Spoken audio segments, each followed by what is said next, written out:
সিমলাপালে শিলাবতীর তীরে গঙ্গা মেলা সহ পন্দার নিকট বীরসিংপুরের মাজারে মানুষের জনজোয়ার ছিল দেখার মতো। তো চলো বন্ধুরা, আজকের ভিডিওটা প্রথম থেকেই দেখে নি। সকালবেলায় ঘুম থেকে উঠে গরম গরম চায়ের কাপেই দিনটা শুরু করলাম। তারপর একটা ভাড়া ছিল, তাই আমি আমার পক্ষীরাজটা নিয়ে বেরিয়ে পড়লাম। আর এখন আমি পৌঁছে গেছি সিমলাপালের শিলাবতী নদীর তীরে গঙ্গা মেলাতে। মকর সংক্রান্তির পুণ্য লগ্নে সিমলাপালের শিলাবতী নদী ব্রিজ সংলগ্ন নদী চত্বর সেজে উঠেছে গঙ্গা মেলার সুসজ্জায়। নাগরদোলা তো রয়েছে নানা রকম খাবার দোকানের স্টল। ছেলে ভোলানোর জন্য যেমন রয়েছে গাড়ি ও বাঁশির দোকান, বউ ভোলানোর জন্যও রয়েছে 40 টাকার গহনা। আর ওখান থেকে বেরিয়ে দেখছি সিমলাপালের রাস্তায় দাঁড়িয়ে আছে ঘোড়া। এবার আমি যাচ্ছি ওনার নিকট বীরসিংপুরের মাজারে। সেখানে পৌঁছে দেখছি সাইকেল মোটরসাইকেলের স্ট্যান্ড ছিল হাউসফুল। আর 4 চাকা গাড়ি সহ টোটো তো গুনে শেষ করা যাচ্ছিল না। বিরাট মেলা বসেছিল নদী চত্বরে, তেমনই ছিল মানুষের জনজোয়ার। বাচ্চা সহ বড়রা মেতেছিল নাগরদোলার দোলাদুলিতে।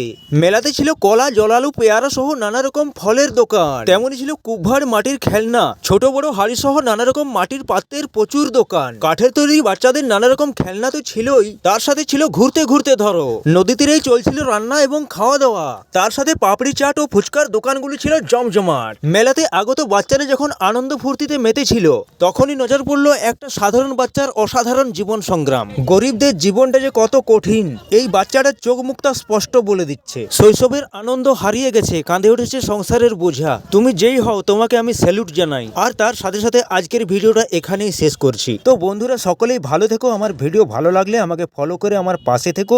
আজকের মতো টাটা।